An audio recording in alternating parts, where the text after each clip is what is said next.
Hello everyone, I am Max Soni. आज हम अपना chapter cell the unit of life को कंटिन्यू करते हैं, जिसमें हम लोग आज एंडोमेम्ब्रेन सिस्टम पढ़ेंगे।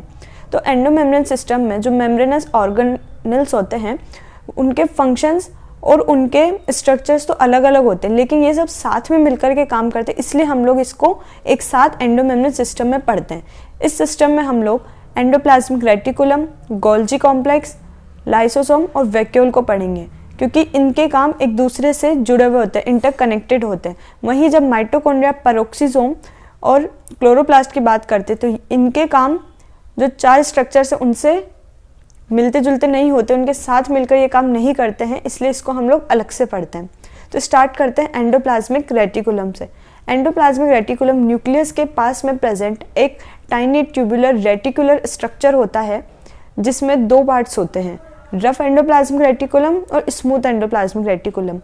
जिस ईआर में उसके आउटर सरफेस पर राइबोसोम प्रेजेंट होंगे उसको रफ एंडोप्लाज्मिक रेटिकुलम बोलेंगे, और जो स्ट्रक्चर प्रोटीन सिंथेसिस और सिक्रीशन में एक्टिवली पार्ट लेती है उस स्ट्रक्चर में रफ एंडोप्लाज्मिक रेटिकुलम ज़्यादा नंबर में प्रेजेंट होगी।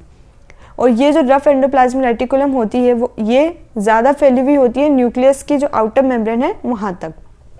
वहीं स्मूथ एंडोप्लाज्मिक रेटिकुलम जो है उसके आउटर सरफेस पर राइबोसोम प्रेजेंट नहीं होते हैं, इसलिए इसको स्मूथ एंडोप्लाज्मिक रेटिकुलम बोलते हैं।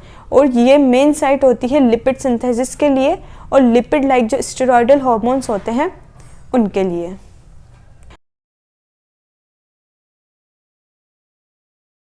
तो स्टार्ट करते हैं हम गोल्जी एपरेटस। 1898 में कैमिलो गोल्जी ने न्यूक्लियस के पास में डेंस स्टेन रेटिकुलर स्ट्रक्चर देखा, जिसको गोल्जी कॉम्प्लेक्स बोलते हैं। गोल्जी कॉम्प्लेक्स का डायमीटर 0.5 माइक्रोमीटर से 1 माइक्रोमीटर तक का होता है। गोल्जी कॉम्प्लेक्स में फ्लैट डिस्क लाइक सेक और सिस्टर्ने से मिलकर गोल्जी एपरेटस बना होता है, और जो सिस्टर्ने का नंबर है वो गोल्जी एपरेटस में अलग अलग होता है। देन हमारा जो गोल्जी एपरेटस है वो न्यूक्लियस के पास कंसेंट्रिकली अरेंज्ड होता है, जिसमें foaming face, convex face, cis face होती है, और कॉनकेव, मैच्योर, ट्रांस फेस होती है।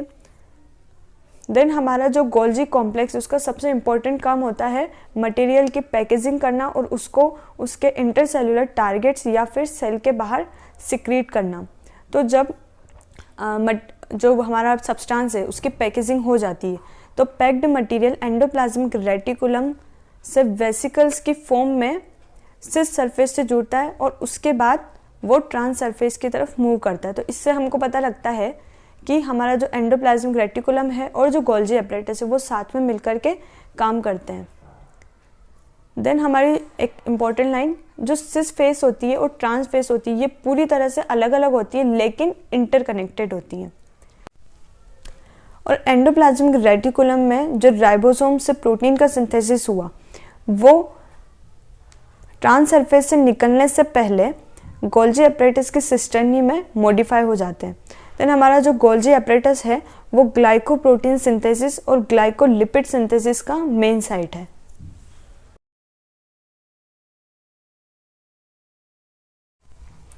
तो अब स्टार्ट करते हैं lysosome. Lysosome membrane bound vascular structure होता है जो कि गोल्जी एपरेटस में पैकेजिंग की प्रोसेस के बाद बनता है। इसमें सभी तरह के हाइड्रोलाइटिक एंजाइम प्रेजेंट होते हैं, फॉर एग्जांपल लाइपेज, प्रोटीजेज, न्यूक्लियेजेस, कार्बोहाइड्रेसेस।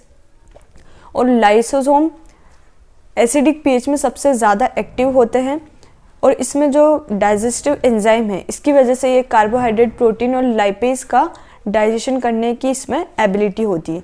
और लाइसोसोम अगर लाइसोसोम फट जाए तो उसकी वजह से इसके जो हाइड्रोलाइटिक एंजाइम्स हैं वो बाहर आएंगे और वो उसकी अपनी ही सेल को डाइजेस्ट करने लग जाते हैं। ये इंपॉर्टेंट क्वेश्चन एक आता है कि लाइसोसोम एक ऐसा स्ट्रक्चर है जो अगर फट जाए तो उसकी वजह से वो अपनी ही सेल को खाने लग जाता है।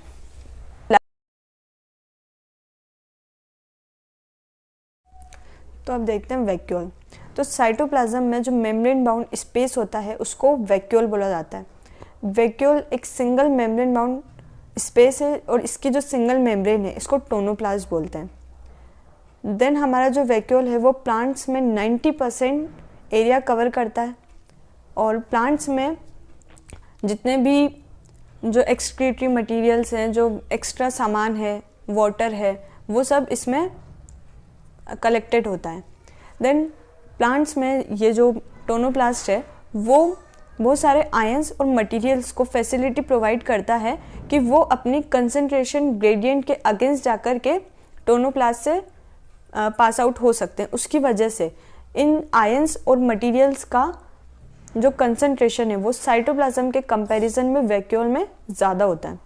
देन जब हम अमोइबा की बात करते हैं तो अमोइबा में कॉन्ट्रेक्टाइल वैक्यूल होती है जो कि ऑस्मो रेगुलेशन और एक्सक्रीशन में इम्पॉर्टेंट रोल प्ले करती है। वहीं पर जब हम लोग कुछ और सेल्स जैसे कि प्रोटिस्ट की बात करते हैं तो उसमें फूड वैक्यूल होती है, जो कि जब वो फूड पार्टिकल्स को अंदर लेते हैं उसकी वजह से फूड वैक्यूल बन जाती हैं।